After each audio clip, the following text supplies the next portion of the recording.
Good afternoon. Michael Malice here. Let that be your welcome for the next hour. We have with us an old-time friend, John Carney, who's the business and economics editor of Breitbart, formerly CNBC, formerly Wall Street Journal, formerly Business Insider, Deal Breaker, which was a thing back in the day. I've known you for almost 20 years now, dude. That's a long time. I was doing the math the other day, going through all our old emails, trying to find where we were supposed to show up for this. Yeah. And I was like, I have a lot of really old emails. It's probably the magician. Yeah, exactly. Going back. It's a long time. So we both came out of the early blog scene in the early aughts. Do you have fond memories of it? Of course. I mean, I think it was one of the most exciting times in American journalism ever, right? And American literature. It was a movement, right? There was a bunch of us. We got together. We didn't know each other beforehand. Sure. We met each other literally through our writing. You'd find somebody you liked and be like, I'm going to hang out with that guy. And we'd all find a bar, usually the magician, and get Lolita. Together. Yeah, Lolita. All over the Lower East Side, and we got to know a lot of really fantastic people, really interesting people. And I don't think it would have happened in an era where we were like applying for jobs for mainstream media, writing gigs, or being editorial assistants or assistant producers on a television show. It happened because we actually had access to write for the public without any filter. I think the other thing is we were a scene, but we were very self-aware it was going to be a scene. But we also knew this was going to be something special, and that was not a big prediction. It was very accurate, and it wasn't as corporate back then. So there was something kind of living in the moment, but also living in the future about it. There was a really interesting self-denial that went on because people didn't want to quite acknowledge that something special was happening. Because those cynical. They wanted to be like, it was kind of uncool to acknowledge that it was as cool as it really was. And it was really cool. Like I said, you did know, you're like, okay, something different is happening here. And I'm meeting a bunch of people who, like you said, we've known each other for 20 years now, right? Yeah. Who are going to be important, interesting people going forward. So but you weren't supposed to say that out loud. You were just supposed to know it. I feel like there was a lot of posturing. Yes. There was a lot of pecking order hierarchy stuff. But I think that there was also, surprisingly for New York and media, there was a lot of mutual support and admiration. Oh, yeah. Which is really rare. I think it was partly because we did view each other as ourselves as outsiders. Yeah. So and there wasn't a clear path of how anybody was going to get ahead, make a living. So it wasn't like you were like clawing your way up anything. There was nowhere to claw up to. We were just all right there at the equal level. And because we were all making new sites, right? It wasn't like there's 8 media outlets and you're competing for those 8 jobs. It's like everyone's making their own new thing. Yep. So there's space for everyone. And God, just thinking back to those days, and we're such old men, but like places like the Black Table. Oh, yeah. And this is when like Spires and Corey were running Gawker. Before, it wasn't, Gawker back then wasn't this like Daily Beast precursor. It wasn't this. Spires would talk about how she was throwing spitballs at people, not demanding that they be violently ass raped. A good version of this is me and the Black Table. So I didn't know any of the guys in the Black Table, and I thought they were amazing. Yeah. And so the first time I ever met Will Leach or AJ, I was like, oh my God, this is so great! I'm getting to meet the Will Leach of Black Table, and these guys and when people would come to New York from their blogs out in Detroit, they would Dashel. We'd be it's his birthday today. Happy birthday, Dash! Or yesterday. Yeah, happy birthday, Dash.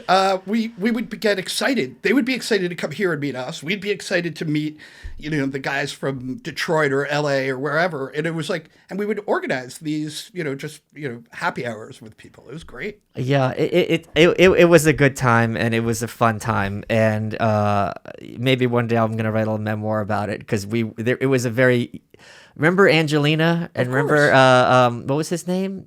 Tan. Yeah. That whole drama. People, so everybody was. I actually, if I were to write about it, I thought of a book about this, and I was going to just call it "Everyone is Famous" because that's what it felt like. I was going to call it "Tomorrow's Writers Today!" That's great. That's good as well. That's what it felt like. Yeah. It felt like everybody was famous, even though nobody. And the subtitle would be "Even though nobody knows who we are." Yeah. Yeah, Nadine Hayop, Nadine Jolie. Now she interviewed me for something, and I said, yeah, we're Omega list That's really good. in Right. terms of levels of Yeah, we're fame. not C list, we're not D list. No, We're yeah, it's we're the Omega end. list. Okay, but now you have a big resume behind you. We had lunch with Tom Woods. For those who don't know, Tom Woods is a very failed podcaster. We had lunch, I think, a long time ago, and you have a very strong economics and finance background. Right. And you also are not some big lefty, to say the least, right? That's right. So you were making the case for tariffs. Now, I've never heard this case been made in an intelligent way, which doesn't say it can't be made. Right. But the argument you always hear is it's universally understood that tariffs hurt everyone, that they're totally an economic disadvantage, and that's not your perspective. So I really want to hear the intelligent defense of tariffs. That's right. So it's not my perspective. And I think the place to start is that view is right. So that tariffs in general, protectionism, is a bad idea for most countries at most times in most places, particularly the circumstances in which the notion of trade was first thought of, which is between England and France, was a lot of what people were thinking of. Should England buy a lot of wine from France? It makes sense. Yes, buy the wine from France, sell them the sweaters you made out of the Scottish sheep. Don't try to produce everything. You don't need to be an autocracy. You don't need to make everything in your country. It's okay if you buy things. Years later, actually, beginning in the 1940s, economists started looking at the idea of, could you use tariffs to improve your economic situation? Is, yes, the general protectionism, which can just protect your local monopolies, that's a bad idea. A lot of times it was a trick, meaning businesses would say, like, stick by us. And what they really mean was not like stick by America or stick by England. They meant like protect my business. So it was protection from foreign competition. But so economists started to look at the idea that you could do something that wouldn't be that would actually be looking out for the national interest through tariffs. And they came up with an idea called optimal trade tariff theory. And the way this works is it says if you are a big enough country, you can actually steal economic wealth into your country by erecting tariffs. There have to be a couple things that you do. One, you have to be a big, powerful country. You have to have a very powerful economy. Not everybody can get away with this. Number two, you need nobody else to retaliate, because once people start retaliating and raising their own tariffs against you, then you'll be hurt by their tariffs, and it will all end up, probably a worse than zero-sum game. Instead of just rearranging things, the world will become poorer. So they came up with a case, and but their real point in coming up with it is these circumstances are so extreme that you'll never be able to achieve them. Well, what happened is that there was a country that was able to achieve them, and that country was China. And so what we became was the patsy in optimal tariff theory. We were the one country that you could raise tariffs against and we wouldn't respond. China could have all sorts of trade barriers in which they were stealing wealth into their country using a Chinese version of optimal trade theory. And we were being the ones who are allowing that to happen by not responding with tariffs. So what we've actually done is recreated the conditions in which free trade is possible by raising tariffs again. Tariffs actually say, all right, you're not going to get to practice optimal tariff theory against us, because we are going to start reacting like economists said everybody should react if somebody tries to do this to you. And so that's the case. It's not the classic case for protectionism. And I keep telling people, don't call it protectionism. We didn't raise trade barriers around everything to protect all our domestic industries. We raised trade barriers on steel, aluminum, and products from China, and a couple other things here and there, but those are the big ones, the big changes that the Trump trade practices have done. And so it doesn't look like classic protectionism at all. One good way of looking at that is in classic protectionism, it was big businesses calling for protection. Look around America today. Do you see our big businesses calling for protection? No, right. They're all run by free traders. So this is different from what happened in the past. And that should make a difference in the analysis. Whenever I hear this is different from what's happened in the past, my hackles get raised. Of course, it's one of the famous phrases. This time, it's different that Right. you're never supposed to say. But what I would say is, look, in one example that in the past businesses, particularly big American businesses, like to call for protection Sure, because of they course. thought it benefited them, right? Do you think they have stopped calling for the policies that benefit them? Or do you think that did they become free traders out of the goodness No, of of their course heart? not. Or did they become free traders because it was enriching them and the big businesses rather than, so just like old protectionism didn't enrich the American people, even though it was said to do that. Sure. The new free trade, and every time I say free trade, put scare quotes around it because I'm not sure that's what we have at all. Right. But the new free trade also was enriching big businesses at the cost of the American people. We both have had long media careers. What is the one idea you hear the most in media that drives you crazy? I really don't like this concept that tariffs cause inflation. It's rooted in ignorance. You hear it every day. I've gone through on Breitbart listed, you can read it on NBC, ABC, CBS, CNBC, MSNBC. It's probably on CNN also, but I wouldn't know. What's their argument and how's it wrong? So they say that tariffs, because they raise the cost of imports, that cost necessarily gets passed on to the consumer. That's their assumption. That's not how prices work. Prices aren't controlled by the cost to the producer. It's actually controlled by the demand of the end user. So what ends up happening is that gets absorbed by either the Chinese manufacturer or a U.S. importer. So Walmart, for instance, not necessarily passed on to the consumer. And we know that because if you look at the inflation numbers at any given time, there's not a lot of inflation in the economy. In fact, the Fed is worried because inflation has been so low. Yeah, if something costs 5 cents and you could get $500 for it, or it costs $5 to get $500 for it, you're going to charge what the market will bear. Right. When I'm in Walmart or any store, I'm not looking at be like, well, I'm not going to buy this. It costs barely anything to produce. I'm buying it because I'd rather have the item than the money. That's right. And if you suddenly employed a very expensive person to make your thing and your cost went up, you wouldn't be able to then tell somebody, yeah, you know what? Like, you have to pay me 5 times as much for this thing. Because they'd be like, either they'd say, no, I'm not going to buy it at all, or I'm going to buy a different thing or a substitute. So this idea that producers can just pass on all the additional costs onto the consumer is wrong. There may be sometimes, particularly if you have like a less competition and monopolistic control of a market, that you can pass on a lot of prices. Sure, you can pass on a lot of prices, but even that has its limits because people will find substitute ways of doing things. If the post office tried to say it's going to cost you $7 to mail a postcard, you just would not mail the postcard. So even though they seem to have monopoly control over the prices, it's still not completely elastic. You'll still snap back and be like, oh, okay, lower that, or there'll be no more postcards.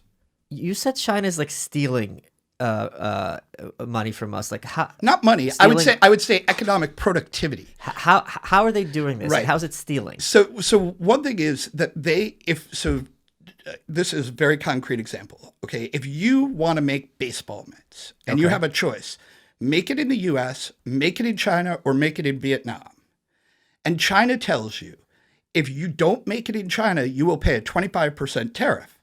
And so you turn to the US and say, well, if I make it in China, do I have to pay a tariff? And we say no. Guess where the baseball glove gets made? It gets made in China because they have a one-way protective barrier and we'll buy it with no barrier. If we put up the barrier, then maybe against China, maybe you make it in the US, but you could also make it in Vietnam if that's where the economics tells you to make it.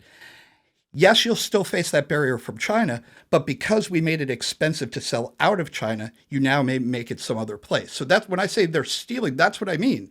That when you put up a barrier that forces people to do production in your country rather than anywhere else in the world, it's a violation of what's supposed to be the rules of global trade, and it's equivalent to stealing productivity from other countries. I'm not wrapping my head around this. So I want to make baseball mitts. I'm an American. Right. China is saying... In what circumstances are they saying I have to pay 25% extra if I make it in China? No, if you made it anywhere besides China. Am I selling to China or selling to U.S.? You want to sell to both. right? Okay. China's a big market, billions of people. It's the baseball mitts that threw me. That I think Sure. of Americanism with that. Right. Okay. Well, so you want to sell to both countries. Okay. And even if, and this is actually what drove a lot of the trade is that people said, yeah, I want to sell to America, but America won't impose barriers to me if I go to China. And if I don't go to China, China will impose barriers on their internal market against. Sure, but what I'm saying is the cost of producing in China is still with that 25% is going to be far less. Maybe one of the things that's happened is actually when we began to impose these tariffs, we saw that a lot of companies were moving out of China when we put on tariffs on China because it's actually cheaper to make stuff outside of China, not necessarily in the US, but in Vietnam, in Taiwan. I mean, our trade with Taiwan has actually increased a lot because businesses were importing a lot more from Taiwan now than we were China. So China really was able to get production that would not happen just naturally into their country. That shouldn't be that big of a surprise. That's been China's goal. They announced that this is the goal of their economic policy. We shouldn't be that surprised that it was effective in convincing businesses to come over. So what? Okay, I see what you're saying. So you're saying that because the Chinese market is so big and powerful, I mean, there's 3 times as many Chinese people as are American people, but over the long term, isn't the argument that this is all going to even out because the Chinese are getting American dollars? This is going to cost the Chinese currency to lose its value relative to America, and it kind of reaches this new equilibrium. So that is the theory that people had. And that might work, again, if you had real free trade practices. When you have, let's call it, state capitalism that you have in China, what China will do is when somebody tries to say, you know what, it's gotten so expensive to make this here in China, I want to move out.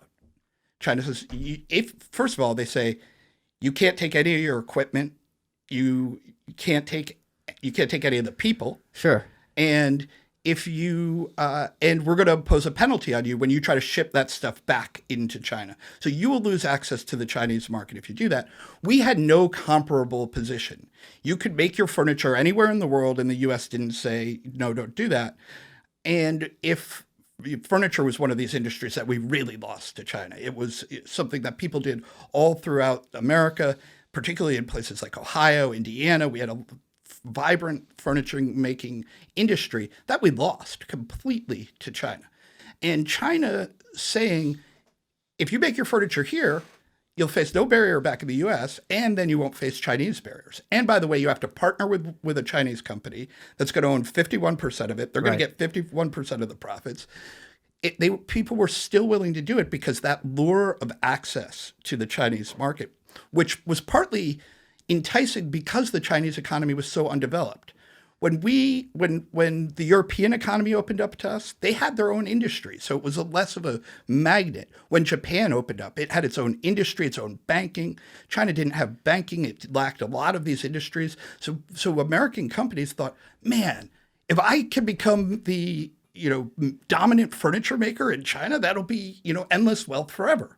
So car companies, furniture makers, toy companies all moved production into China. So who do you think gets this issue wrong the most in the media? Everybody.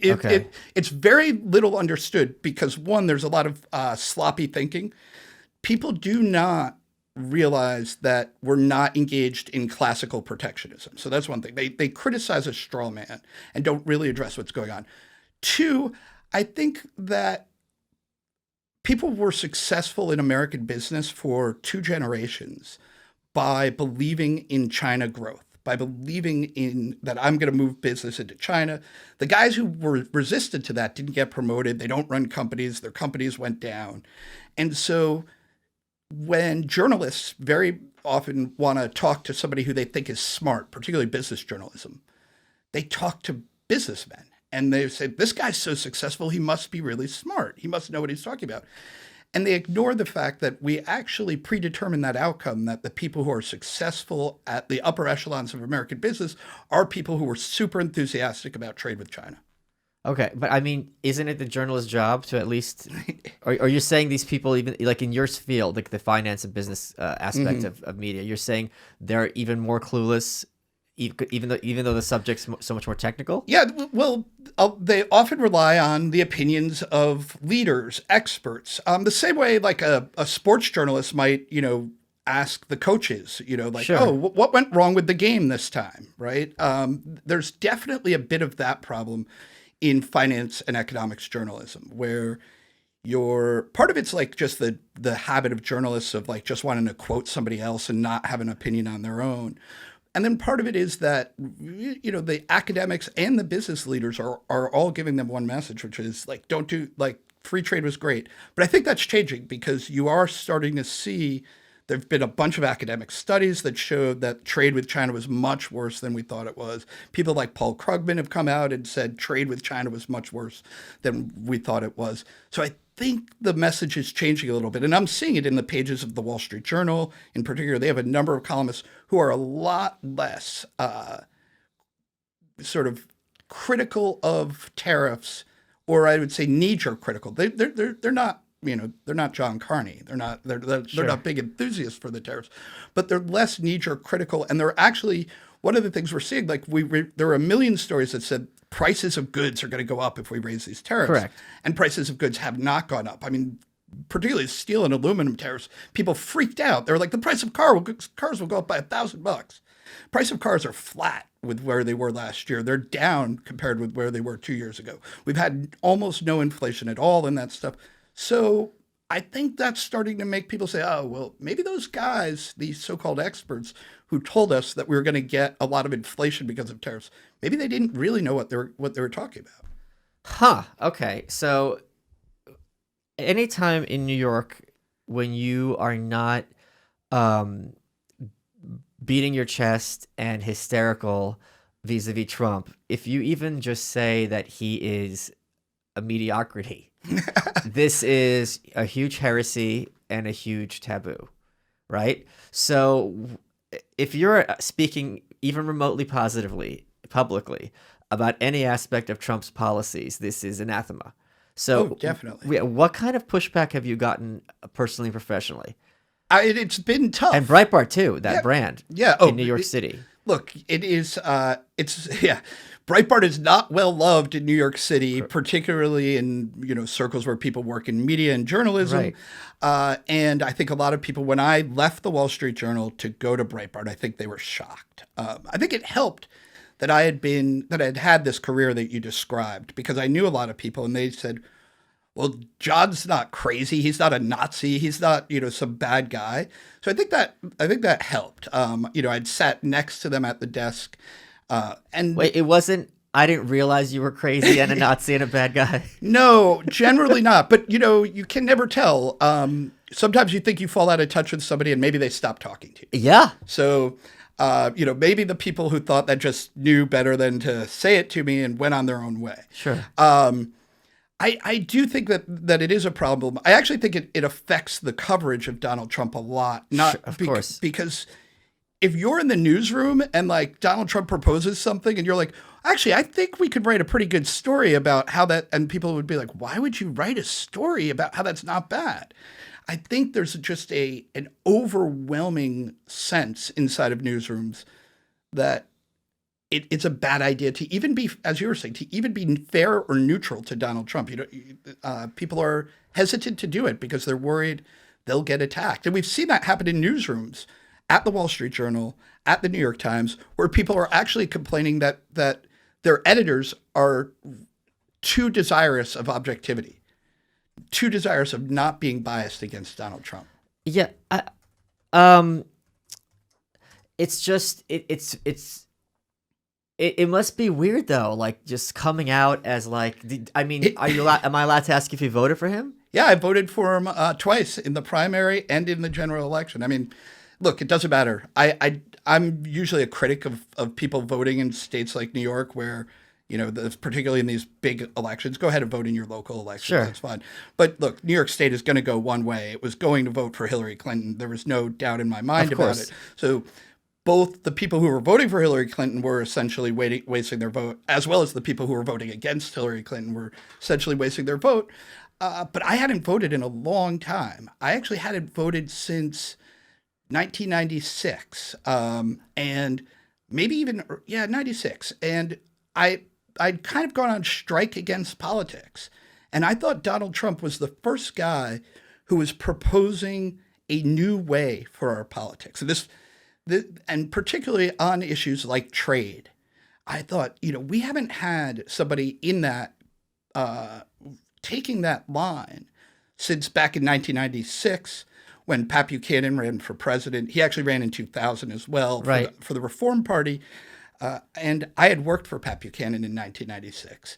And I could see that Donald Trump was actually a continuation of the politics that we were trying to create back in the 1990s, but we failed. It didn't take. We couldn't win enough support for it, in part because the things we were saying were going to happen to America, the things we were saying trade was going to do in particular, seemed like science fiction. They're like, what do you mean we'll lose the entire furniture industry in America? Why would that much stuff be made in China? Won't their wage levels just get pushed up and then it'll stop? And Donald Trump didn't have that disadvantage. He didn't have to tell people what was going to happen. Okay. They could look around and they could see what had happened. My brother Tim Carney's book, Alienated America, or J.D. Vance's book, the Hillbilly Elegy. These are stories of what has happened.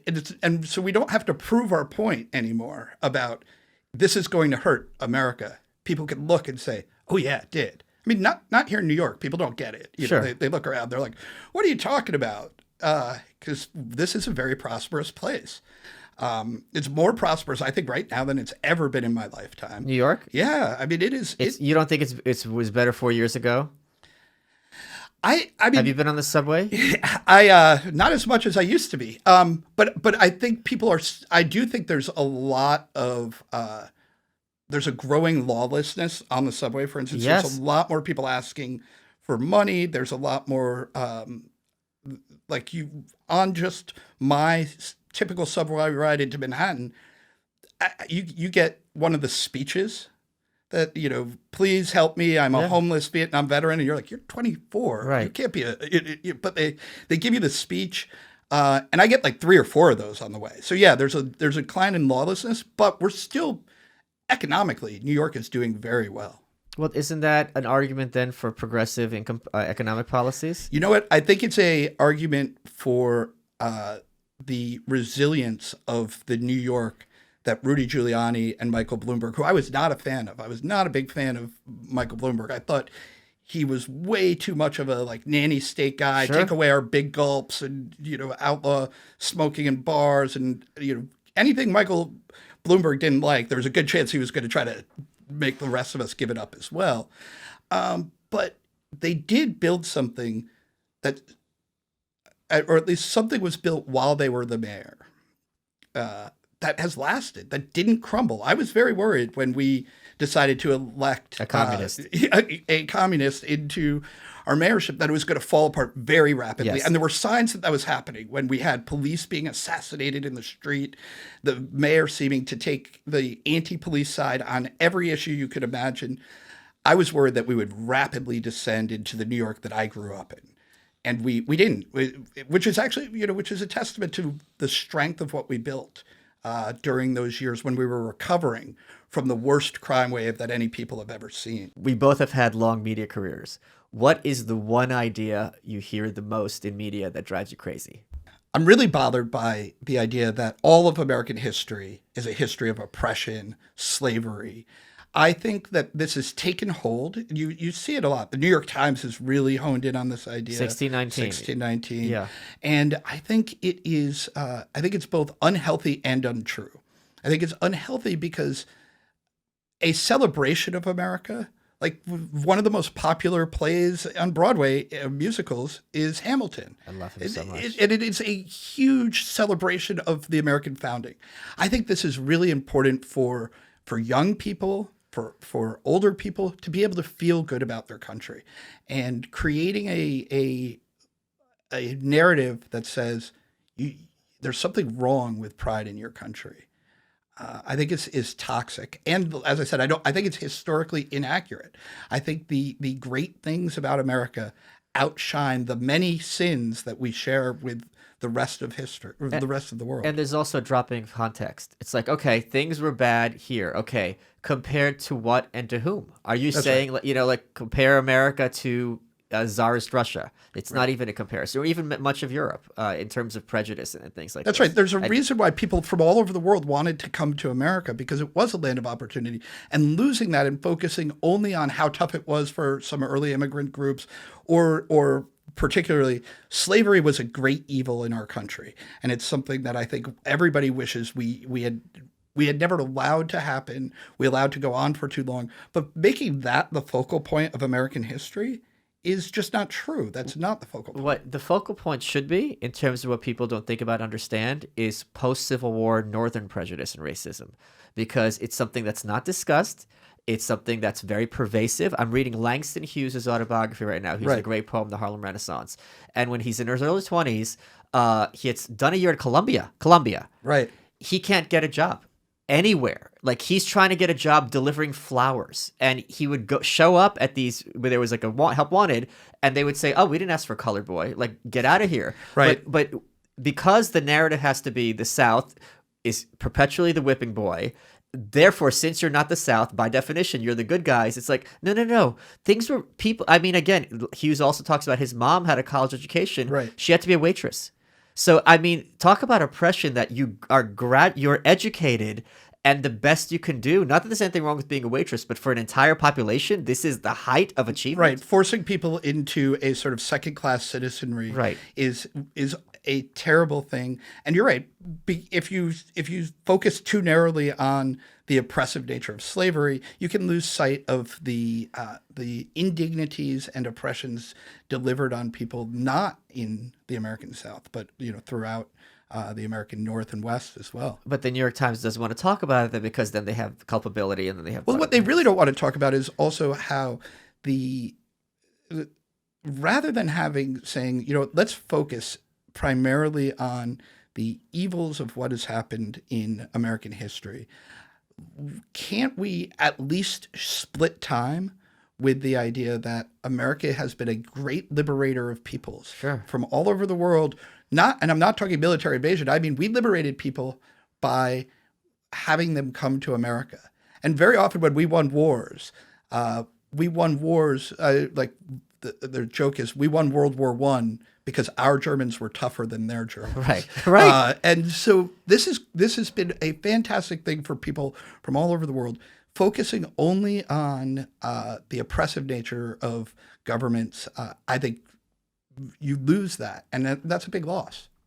Michael Malice here. I'm so excited because fall's here, but so are Heshi Season 4 socks. The new collection has been released, and they are awesome.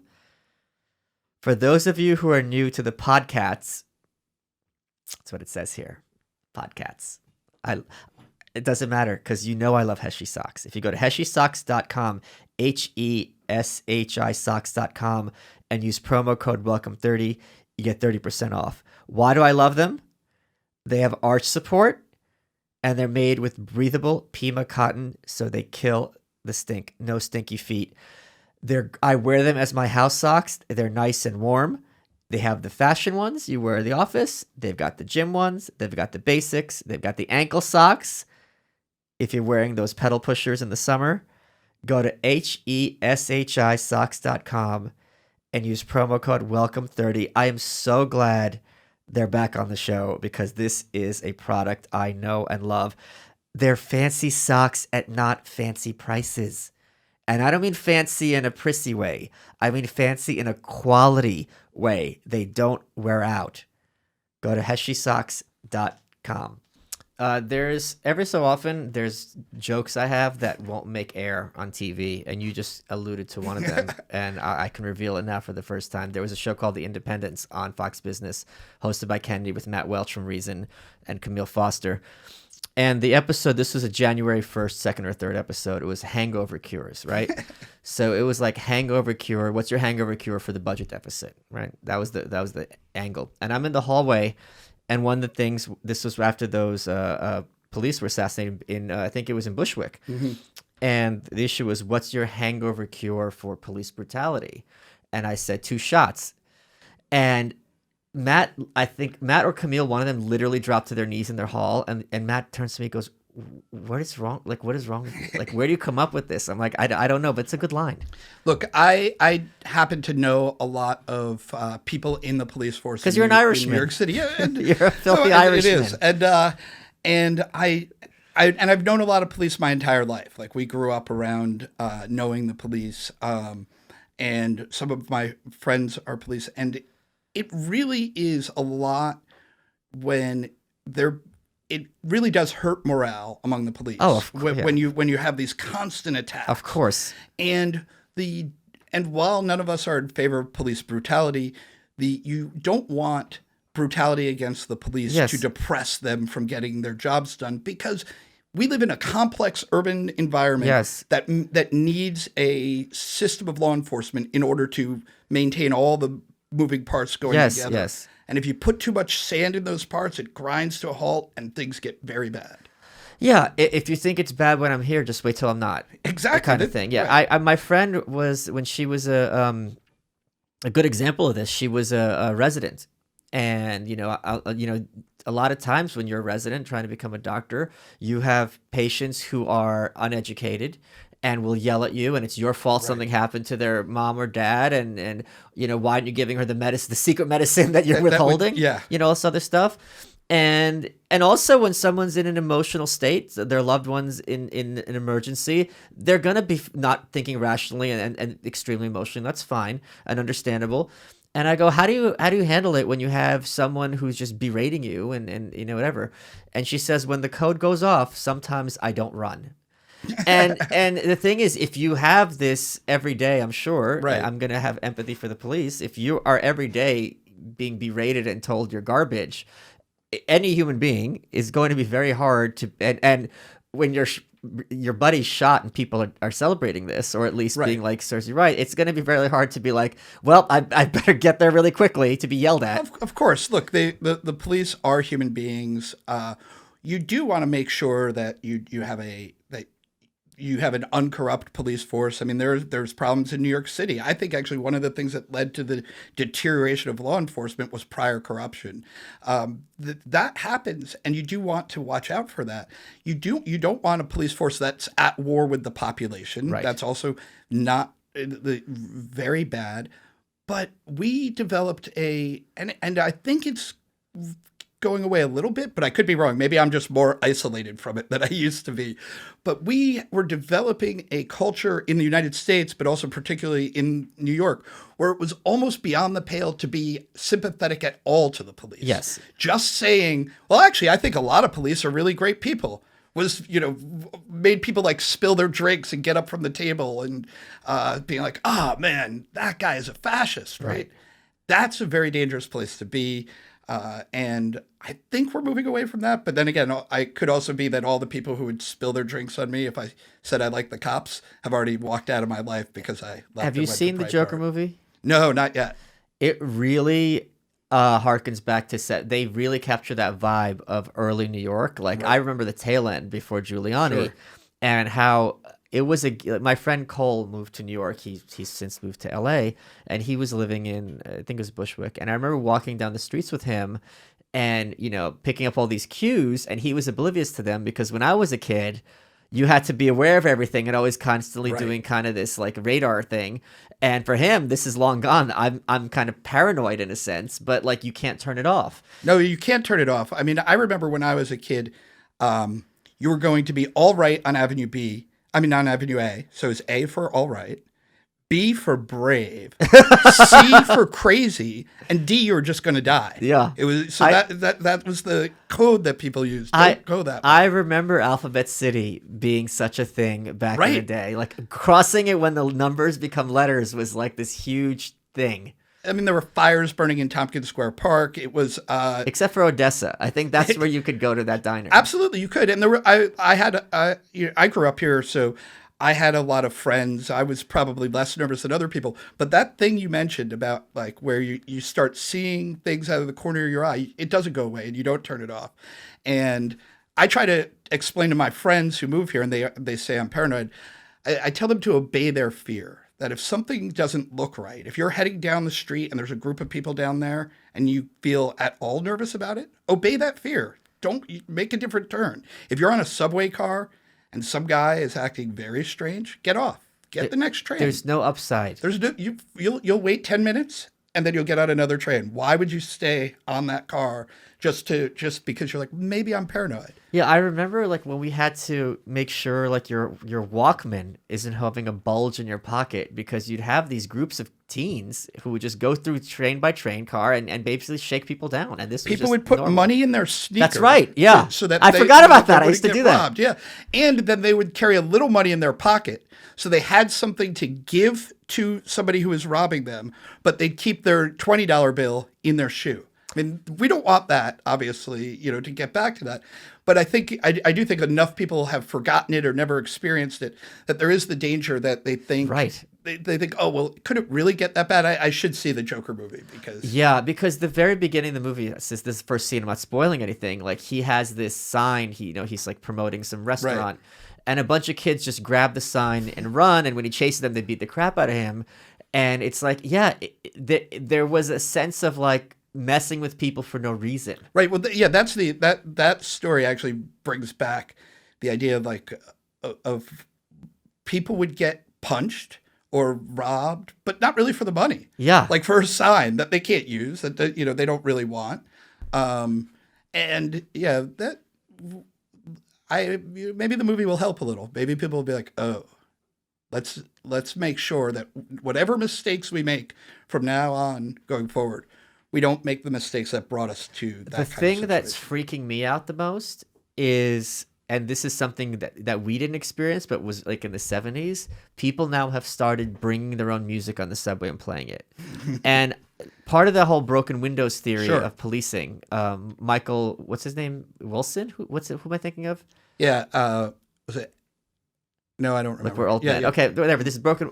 Wilson. Michael Q. Wilson. Michael Q. Something. Yes, whatever his name is. The middle initials Q. The idea is, if you live in a city where there's all these broken windows, it creates this vibe of lawlessness, because the idea is, if they're not going to fix something so basic, they're really probably not going to fix something that's so fixable and easily fixed. Right. There's no reassurance they're going to be there when things are really, really bad. It creates a sense of lawlessness. Yeah. And when you just like look at old pictures of the subway from the 1970s and very early 80s, if you don't get a sense of lawlessness from looking at those pictures, then you're not paying attention, because it was very clear, wow, if the subway car can be full of garbage and covered in graffiti, who's to stop me if I decide, I'm going to take that lady's purse? Right. That is, no, in other words, you're sending the message that that there's no consequence for being a criminal. And I think, and that was largely true, meaning there wasn't a lot of consequence. So big gangs of youth would gather together and there was a tragic story that I remember from, I guess it was 1985. It was a March of Dimes, like a charity walk. And it was coming up through Central Park near the bandshell. And a group of, must have been dozens of young kids robbed the walk. They took everybody's, they took your Walkman, your if you had jewelry, they beat people up. And this is almost unimaginable today. Right. We would think like, wow, that would be stopped. So there was obviously no police there who could stop it. There were some police apparently, but they lacked either the authority, the will, or the ability to prevent this from happening. And the people carrying out this crime didn't do it because they thought, oh, well, it'll be worth the consequences, right? They weren't like, well, if you're going to do the crime, you got to be willing to do the time. They just thought there will be no consequences. Dozens of us can rob hundreds of them on a charity march. I mean, what terrible, that's so awful. Maybe they were eugenicists. And they're like, these Marchadines cripples. Like, we'll get them. Yeah. That was probably not what they thought. But I think... I think they're Margaret Sanger acolytes. Yeah, they were like, oh, that's it. I think that And when you read there's stories in the newspaper, you can probably look them up, like Google, March of Dimes, riot, or whatever they called it back then. And what you'll find is that like this isn't reported as some sort of like unbelievable event. Right. It's reported as like, oh, this is one of the things that happens in a modern city. People had come to accept that was going to be life from then on. Yeah, and I mentioned this on another show. I read this biography of this guy, Alan Abel, who's this old hoaxer, and he just mentioned he lived in the Upper West Side, that literally every apartment in his building had been broken into. And that's the other thing. It's one thing to wrap your head around if you're going to the subway, you're in public and, Right. whatever.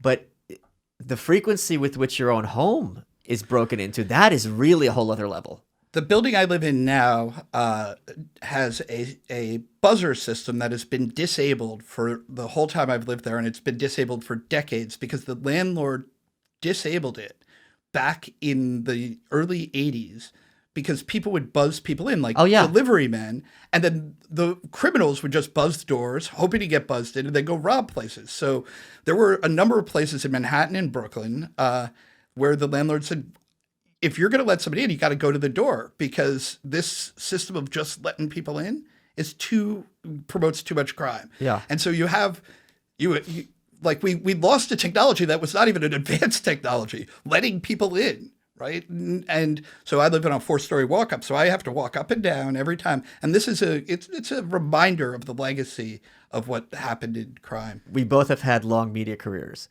What is the one idea you hear the most in media that drives you crazy? So one of the things that bothers me that I hear in corporate media all the time is this sense that if you put pineapples onto pizza, so pineapple pizza, that it remains pizza rather than becomes a sort of after dinner snack with pineapples on it. I grew up in New York City. Pizza is very important to me. I had never even heard of the notion of putting pineapples on pizza until I got to college.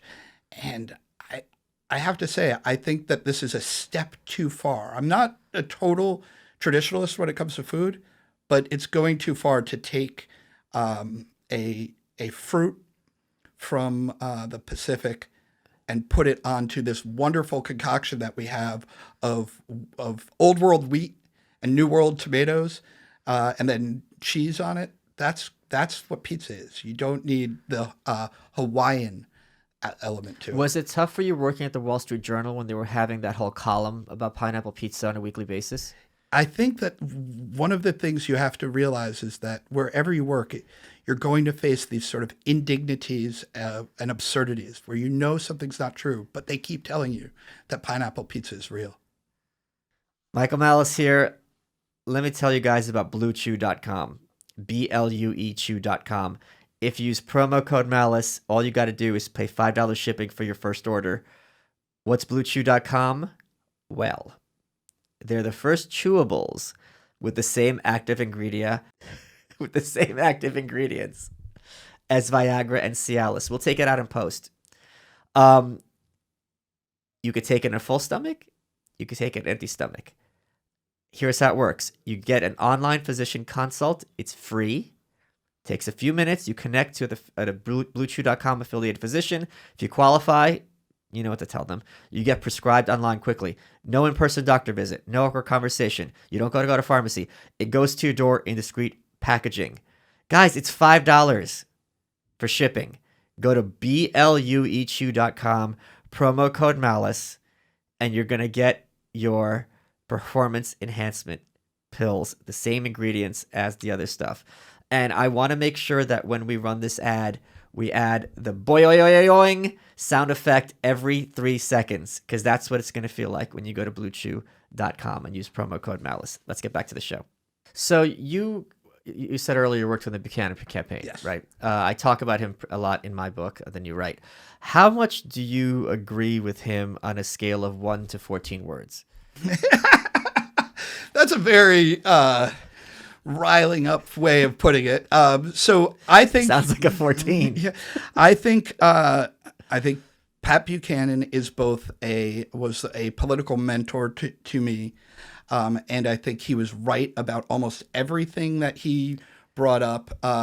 in those political campaigns. In other words, in 1992 and 1996, when we were standing, I wasn't involved in 92, I was too young. But when we were standing up to globalism, I think that was really a thing that if we had addressed then, we would be a much healthier country economically, socially, politically than we are today. We couldn't though. There was people just it was too hard to convince farmers in Iowa that they were going to be affected by globalism in the way they were. And so it didn't take. That said, look, times have changed and a lot of people's opinions have changed. I wouldn't, do I now believe today everything that we believed in 1996? Probably not. I don't usually go through the list because I pay attention to what's like viable political options today. And so, as I've said, like the question of gay marriage is settled. We don't need debates on that anymore. That's a done deal. Whatever your position was on it in 1996, I'm not sure that matters that much right now. What we really, and I think a lot of that kind of like where we comb through people's past to see if they disagreed with what is now the universally accepted and legally mandated rules. I think a lot of it's a political trick. It's to distract us from the things we can actually address and do today. So I think a lot of people would rather us fight a culture war than a trade war. I think that he coined that term. Yeah, and like I said, whatever his culture war was, we were going to fight. Like we lost all of that ground. That has shifted so far. I that's not how I perceived it at all. I thought culture war was what what Andrew meant by culture war, in the sense that there is a ideology hostile to mainstream American. Right. That but is what I would say is all the specifics have shifted. Sure. Right? Oh yeah, correct. So now we see that in bars all across the Lower East Side in Brooklyn, they've taken down the gender signs on all the bathrooms, which means that women have to now use the same bathroom as men. Just purely ideologically, nobody asked the women, "Are you sure you want the men peeing on the seats of the toilets in your bathroom?" They lost their bathrooms. They don't have their bathrooms. That's a fight we would never have had in 1996, right? That wasn't even up for discussion. So the term shift, but you're right. The struggle continues. It's just, it keeps moving a lot further along than anybody thought was possible. If you told people that we were going to degenderize all the bathrooms in dive bars in 2018, people would have said, "Oh, come on, that." I don't think that's that crazy. People would have said it was crazy 5 years ago. I think giving kids hormones is much crazier than having gender neutral bathrooms. Again, I'm not really that. The one thing I don't care, right? There's now more bathrooms I can use. That's fine. The thing that occurred to me was that we didn't really have a big and open, vigorous debate about this. And we didn't think about what are the consequences for women. Women bathrooms were an achievement for women. Old school bars had no bathrooms for women because women weren't supposed to come into them. Right. It was. There are still bars in New York where they've had to where the bathroom is on the second floor because when originally built there was only a men's bathroom. I don't think we really considered the reversal of that achievement of having a women's bathroom. Is that what we should do? Maybe it is, but I don't remember. We didn't read about it. There was nobody ran on it. Nobody told us, whether we could vote for it or vote for a politician who would do it. It happened. It happened not because anybody made them do it, by the way. Sure. This is private businesses deciding it. And again, I think I think we all need to be kinder and more charitable in all of our lives. And if people are feeling persecuted by, the fact that they're gender nonconforming and they have to go into one bathroom, I think that's terrible. People shouldn't feel that way. And if this helps people, that's good. But there are costs that we should also consider, like, taking away bathrooms from the women. How about women water fountains? I mean, I that was never the problem. But I think people forget. It's a solution. It's not a Yeah, problem. but people never forget. People have forgotten that, like I was saying, that the right of women to sit in a bar is actually relatively new. Oh, It and was also to be respected. to be yes, to be Because respected. you're a tramp if Right. you're in a bar. And a lot of bars therefore just wouldn't let you in. Right. Because, what kind of woman would be in a bar, right? So we achieved a measure of equality, and taking away some of the accoutrements of that equality, I think at least deserves more consideration than I think it's got. Well, I think how it works, and I'm sure you're familiar with the concept of the cathedral, and I'm sure you're amenable to it, correct? Sure. Is they will have one change and then it'll vacillate to the other. And this is just a mechanism of maintaining control and seeing how quickly the population can just have to follow Change suit. their minds. Yeah, it's basically like having a colander, right? And you keep shaking it and you shake out the heretics and then you see who's left are the true believers. And the measure of how much you've been rendered trained and submissive is how, with a straight face, you will say the exact opposite of what you said a year ago. Well, we just had this example this week. There was a video that some guy made where they superimposed Trump, Right. I saw the this Kingsman, video. right, was the movie, Trump and logos of different corporations Yes. in this video, and it's from a movie. And the music is no. It's very cartoony, and he's punching them, stabbing them, shooting them, and it's like the CBS logo, the Hill. New York Times, whatever, as if this just isn't a joke. CBS will become incarnate as a human being with an eyeball, Right. Like maybe like Mysterio from Right. Spider-Man. I saw one with BuzzFeed. Yeah, across the BuzzFeed. Yeah, face, right. he's going to literally shoot an organization somehow. Corporations are people too, my friend. And this was played not in front of an audience as was portrayed. Andy Go went to the footage. It was in a room which was an exhibit of memes in the Trump campaign, and it was being projected on a wall, and no one was in the room at all. Meanwhile, in Central Park, this little obscure area of this place in New York City some people have heard of, this little podunk town, there was a play sponsored by, I think, Citibank, where Trump as Caesar was stabbed to death every night.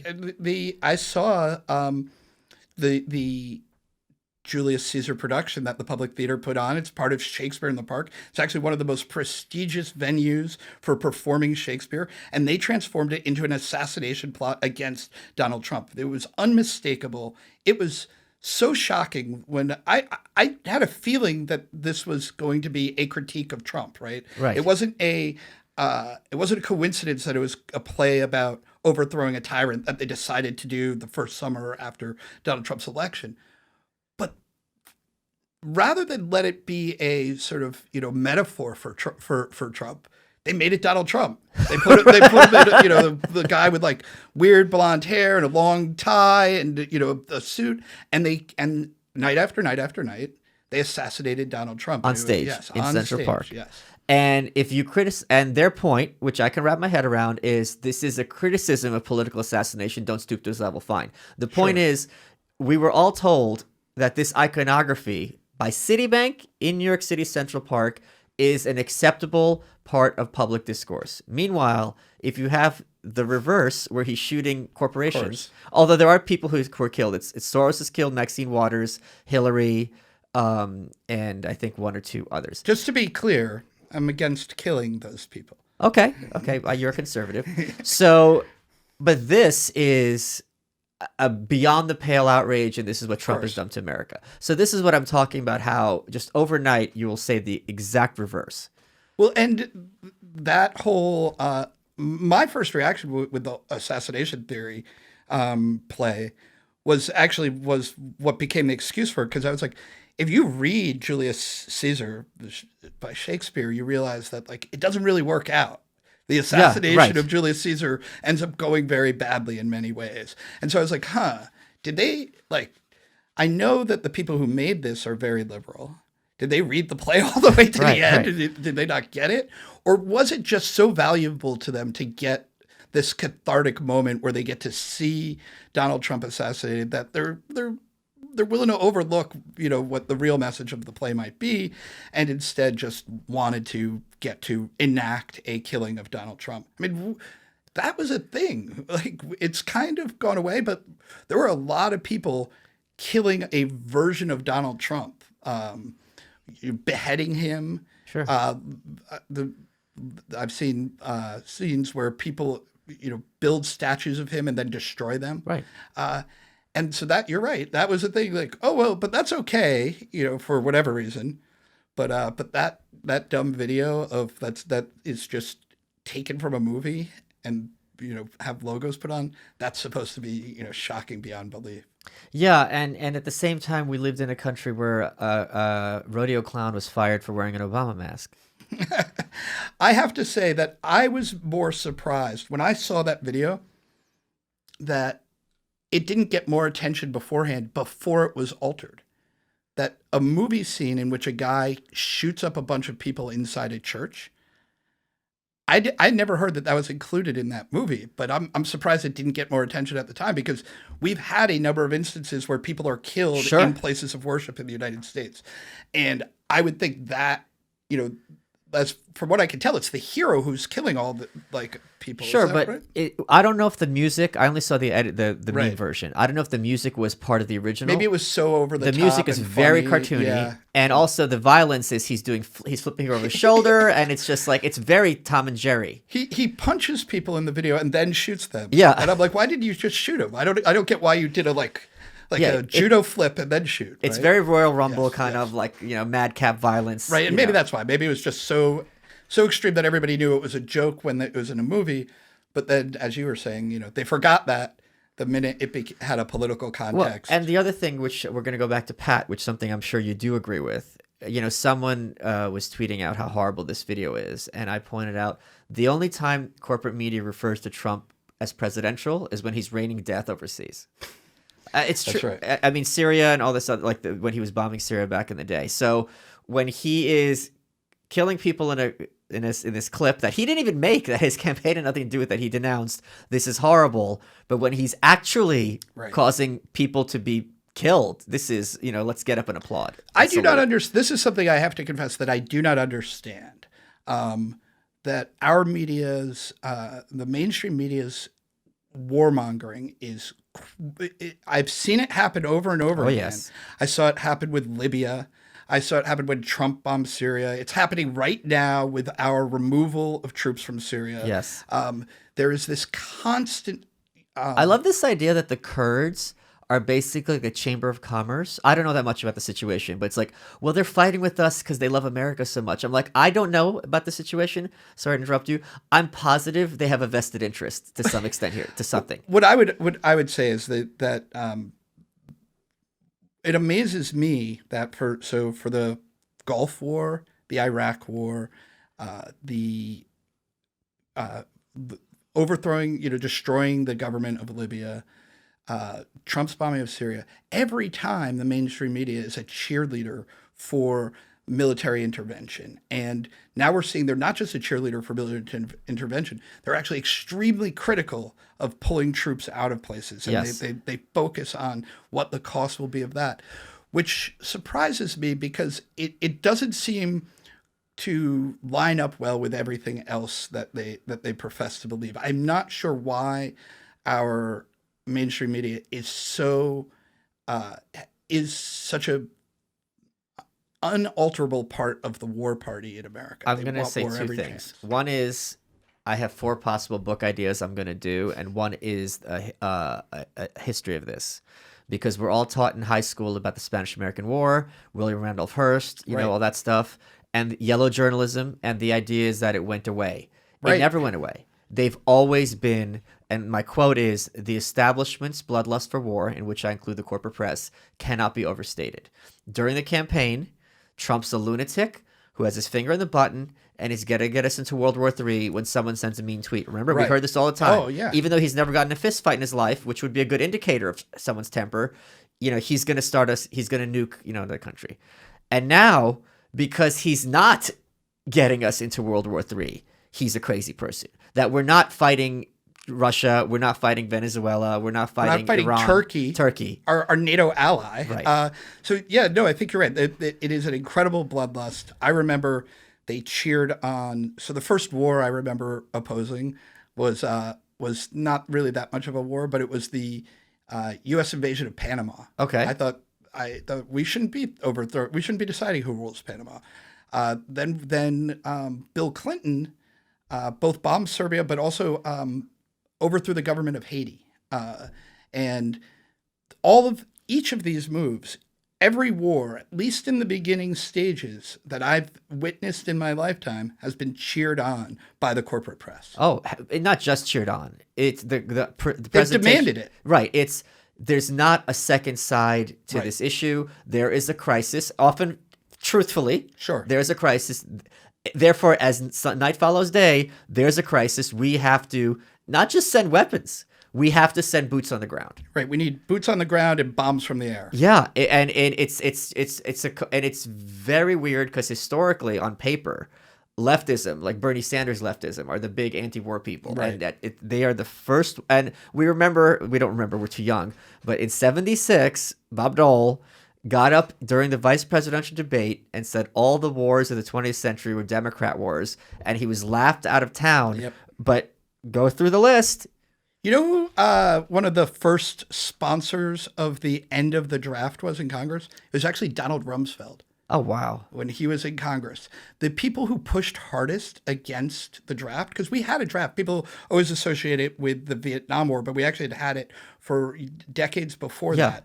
And the people who pushed hardest against the draft were actually libertarian economists. It was Ayn Rand. And Milton Friedman. Oh, yes.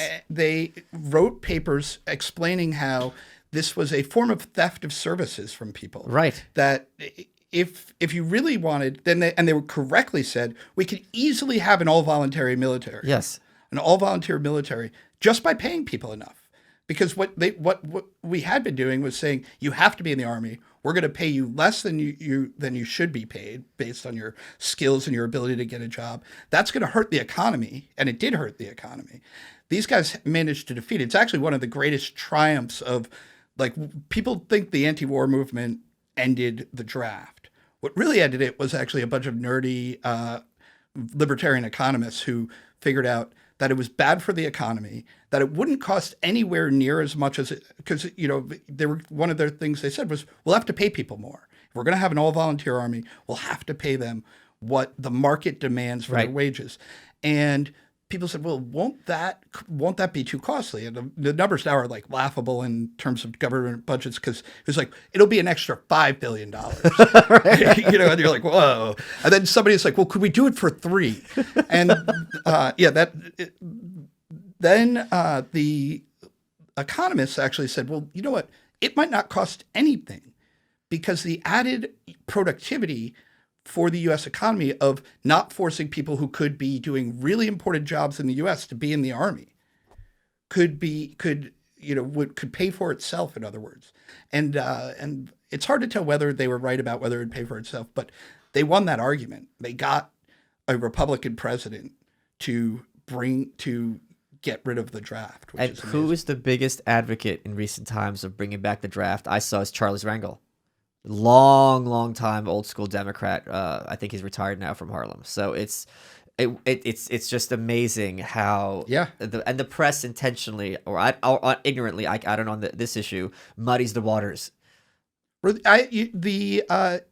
The Johnson administration was strongly opposed, and actually a lot of congressional Democrats were strongly opposed to getting rid of the draft, in part because, one, it had been around for a while, and people just thought, well, we need it. Two, there was a weird concern. There's actually a great exchange where General Westmoreland says, I don't know if I'm comfortable being the head of an army of mercenaries. Right. And Milton Friedman says, so would you rather be the head of an army of slaves? Yeah. And Westmoreland's like, how dare you call patriotic young Americans who are drafted slaves? And Friedman says, how dare you call patriotic young Americans who would volunteer for the army mercenaries? Yeah. And how dare you, sir? I should be in school on the other side of the ocean. Friedman then said, and by the way, I am a mercenary economist. I use a mercenary lawyer for my legal affairs. A mercenary dentist takes care of my teeth. And you, Sir General, you are a mercenary general. Do you agree with Ayn Rand that Milton Friedman was a Stalinist? No, I do not. I think Milton Friedman was great. I actually think it's one of the sad poverties of our current political debate is that Milton Friedman used to have like specials on PBS. Sure.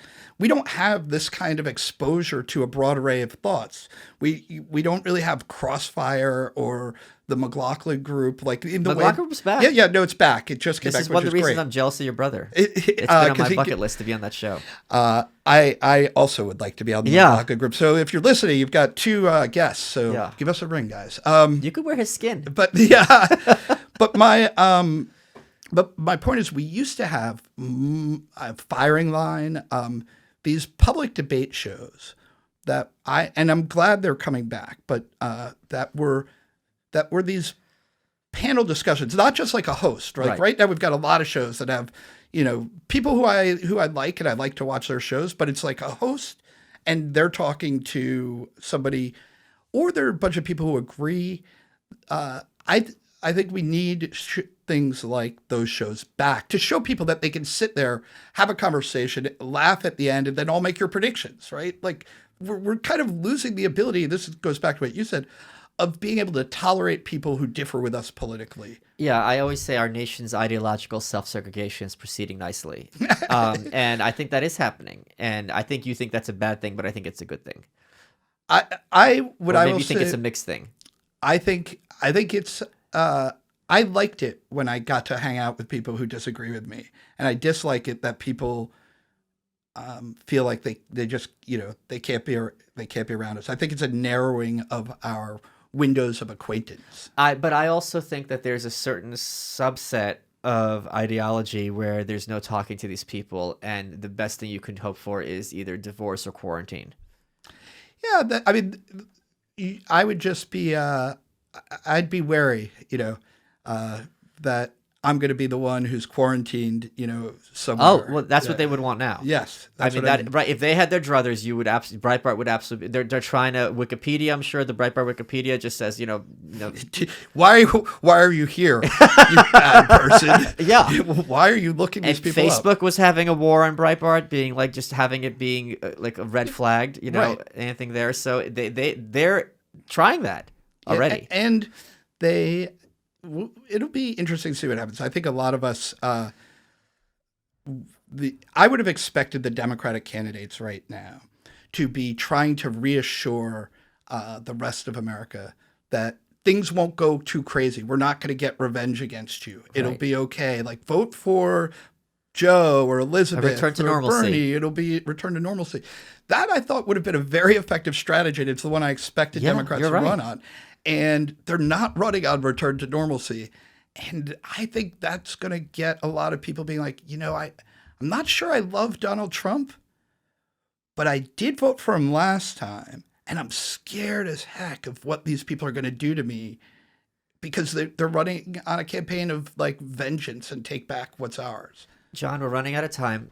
What has been your favorite part of this interview?